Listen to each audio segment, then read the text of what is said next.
नीट paper लीकच्या मुद्द्यावरून सीजेपीच्या माध्यमातून जे आंदोलन उभं राहिलंय त्याचा म्हणावं सगळ्या देशभर टेक्निकली पेटलाय. पण काही तरुण असेही होते जे दिल्लीमध्ये प्रत्यक्ष जंतर मंतर जाऊन आले.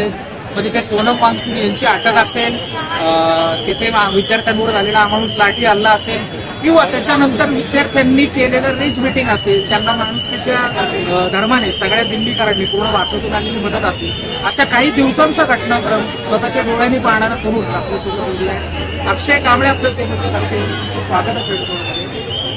काय अनुभव होता दिल्लीमध्ये पाऊल ठेवल्यापासून एकंदर? दिल्लीचा अनुभव फार वेगळा होता. म्हणजे एका बाजूनं पोलीस अमानुषपणे विद्यार्थ्यांना वागणूक देत होते, जसं की हे विद्यार्थी नाही कोणतीतरी प्राणी अशा पद्धतीनं विद्यार्थ्यांच्याबरोबर वागणूक देत होते. आणि दुसऱ्या बाजूला देशभरातून सर्व लोक या विद्यार्थ्यांच्या बाजूने उभी राहिलेली आपल्याला दिसत होतं. म्हणजे विद्यार्थ्यांना पाण्यापासून ते जेवणापासून ते रेनकोट, छत्र्या, अंगावरची कपडे हे देशभरातून तमाम देशातून हे विद्यार्थ्यांना तिथं पोहोचवत होते. टोमॅटो, स्विगी, ब्लिंकिट अनेक माध्यमातून, ई पोर्टलच्या माध्यमातून विद्यार्थ्यांना मदत पोहोचत होती. प्रत्येक धर्माचे लोक, शीख धर्माचे लोक, मुस्लिम धर्माचे लोक, बौद्ध धर्माचे लोक मला पाहायला भेटले, जे खांद्याला खांदा लावून विद्यार्थ्यांच्याबरोबर उभे होते. तिथं वयोगटाची अशी कोणतीही मर्यादा आपल्याला दिसली नाही. म्हणजे 8-9 वर्षाच्या लहान मुलांपासून ते 70-80 वर्षाच्या वृद्धांपर्यंत तिथं लोक होते. वेगवेगळ्या प्रोफेशनची, म्हणजे शेतकरी कुटुंबातील तिथं लोक दिसली, वेगवेगळ्या श्रीमंत गटातील लोक होती. म्हणजे हे आंदोलन कुठल्याही वयोगटाचं, क्लासचं, कास्टचं, धर्माचं नव्हतं. हे आंदोलन हे देशवासियांचं होतं, हे स्पष्टपणे कळालं. पण तिथं दिल्ली पोलीस तर होतेच, त्याबरोबर रॅपिड ऍक्शन फोर्स होती, त्याबरोबर एनएसजीचे कमांडो सुद्धा शेवटच्या काही दिवसात त्यांनी मागवले होते. एनएसजी. आणि हे इतकं भयानक होतं की प्रत्येक दिवशी आज रात्री काहीतरी होईल असंच आम्हाला वाटायचं. म्हणजे ज्या दिवशी 19 आणि 20 तारखेला आमच्यावरती लाठी हल्ला झाला त्यावेळी आम्हाला मारणारी लोक कोण आहेत हेच कळत नव्हतं. म्हणजे पोलीस वरती घातलेले होतेच, पण विदाऊट वर्दीचे लोक सुद्धा आम्हाला मारत होते. त्यांच्या खिशाला नेम प्लेट्स नव्हते. आणि जर त्यांची केशभूषा, केशरचना ही जर बघितली तर त्यांची केस वाढलेले, कानामध्ये बाली लावलेल्या, हातामध्ये विशिष्ट ज्या संघाचे लोक राख्या घालतात त्या, आणि ही सगळी लोक मारत होती. त्यांच्या पायामध्ये शूज नव्हते, चप्पल होते. यावरून आम्हाला काहीच कळत नव्हतं की अरे पोलीस म्हणायचं. म्हणजे पोलीस असलेली एखादी खून पण त्यांच्या अंगावर नव्हती, ते लोक सुद्धा मारत होते. म्हणजे अशा विचित्र पद्धतीचं सगळं ते वातावरण होतं. आणि दिल्लीचं वातावरण जर बघितलं तर तिथं भयानक ऊन पडतं आणि लगेच थोड्या वेळानंतर पाऊस होतो. त्यामध्ये सगळे विद्यार्थी भिजलेले असायचे, खाली चिखल असायचा, त्या चिखलामध्ये अक्षरशः विद्यार्थी बसायचे, झोपायचे, पण तिथून हटायचे नाही. म्हणजे हे आंदोलन होतं, हे अद्भुत एक शक्ती जी युवांमध्ये असते, युवकांमध्ये असते, त्याचं दर्शन होतं हे आंदोलन म्हणजे. आणि एखाद्या देशाच्या युवकांनी जर ठरवलं तर ते काय बदल या देशामध्ये करू शकतात ते चित्रण किंवा ह्याचं विवेचन म्हणजे ते आंदोलन. 20 तारखेच्या लाठी हल्ल्यानंतर खूप जास्त वेगाने आपण अनुगाग्र पद्धतीने पूर्ण थिंकिंग बदलली होती मुलांची असं दिसतं.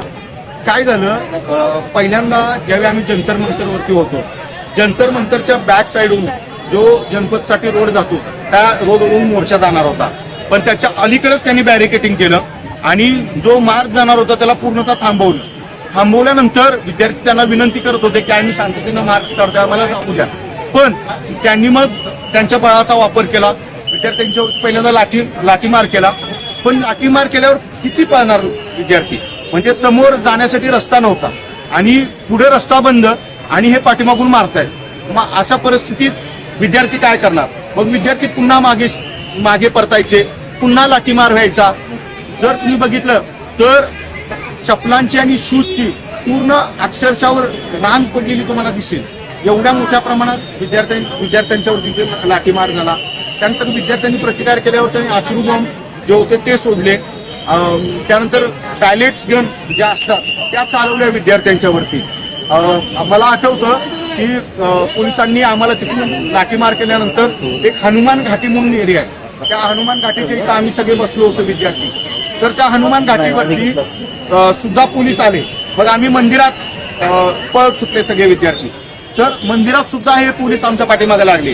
तिथून मग आम्ही जे खासदारांच्या घरांचं म्हणजे निवासस्थान आहे त्या निवासस्थानाच्या मधल्या गल्लीतून आम्ही सगळे पळत सुटलो आणि पुढे एक शीख धर्मियांचं गुरुद्वारा आहे. त्या गुरुद्वारामध्ये 1 ते 1,500 विद्यार्थी तिथं लपले आणि अशा पद्धतीचं वातावरण होतं. शीख धर्मियाच्या लोकांनी पोलिसांचा प्रतिकार केला आणि त्यांनी सांगितलं की या ठिकाणी ही आमची खासगी मालमत्ता आहे, तिथं पोलीस येऊ शकत नाहीत, म्हणून विद्यार्थ्यांनी वाचले. नाहीतर अजून हजारो विद्यार्थ्यांच्या वरती अत्याचार पोलिसांनी केले असते.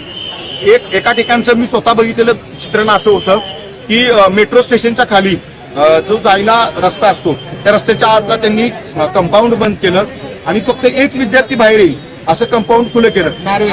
नॅरो एक्झिट केली आणि एक विद्यार्थ्याला बाहेर काढून अक्षरशः 20-30 काट्या टाकल्या आणि त्यांच्या काट्या म्हणजे आपले पोलीस वापरतात तसल्या काट्या नाही, तर त्यांच्या काट्या म्हणजे अक्षरशः मोठ्याच्या मोठे बांबू होते आणि ज्याच्यावरती खिळे लावलेले होते आणि अक्षरशः विद्यार्थ्यांच्या मानेवरती डोक्यावरती त्या खिळ्यांनी जखमा झालेल्या आम्ही स्वतः डोळ्यांनी बघितलेल्या आहेत. मला सुद्धा पोलिसांनी मारलं त्या ठिकाणी, पण पोलिसांना आमचं हेच सांगणं होतं, आम्ही पोलिसांना कुठल्याही प्रकारे विरोध केला नाही. आम्ही त्यांच्या लाट्या काट्या काढल्या.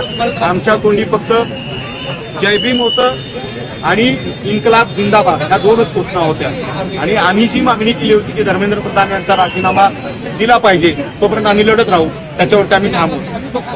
मुलींना देखील त्यांनी पाठलाग हो, खूप मुलींना. आता इथल्या पुण्यातल्याच मुलींची नावं सांगायची तर श्रावणी, निहारिका, प्रेरणा, अजून अशा असंख्य मुली आहेत ज्यांना तिथं मारहाण झाली, त्या आमच्या बरोबरच होत्या आणि परवा निधन झाली त्याचे व्हिडिओ सुद्धा माझ्याकडे आहेत. मी तुम्हाला ते सुपूर्द करतो.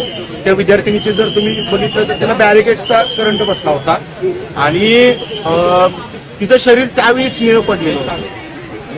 त्यामध्ये व्हिडिओमध्ये क्लिअर दिसतं की तिच्या शरीरावरती ते पूर्ण निळे शरीर तिथे झालेलं आहे आणि त्यावेळीच आम्हाला माहित होतं की ती विद्यार्थी गेलेली आहे. आणि पण माझा हा स्पष्ट आरोप आहे की फक्त ती एकच विद्यार्थी नाही आणि काही विद्यार्थ्यांचा यामध्ये मृत्यू झाले असण्याची शक्यता आहे. कारण का मी बघितलेले काही विद्यार्थी होते त्यांचं डोकं पूर्णपणे तुटलेलं होतं. एका विद्यार्थ्याला पल्स येत नव्हते. माझ्या समोरची गोष्ट त्या विद्यार्थ्यांचं पुढे काय झालं हे अजून आम्हाला माहिती नाही किंवा कळलेलं नाही. अशा विद्यार्थ्यांचे पण बळी तिथे गेलेले असू शकतात. प्रॉपर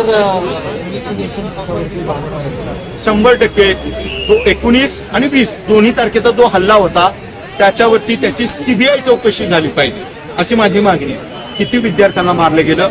दिल्ली पोलिसांनी सांगितलं की आम्ही पॅलेट्स गन चालवले नाही, पण विद्यार्थ्यांनी माझ्या समोर पॅलेट गन चालवलेले आहेत. त्यांनी गन रोखलेले फोटोज आमच्याकडे आहेत.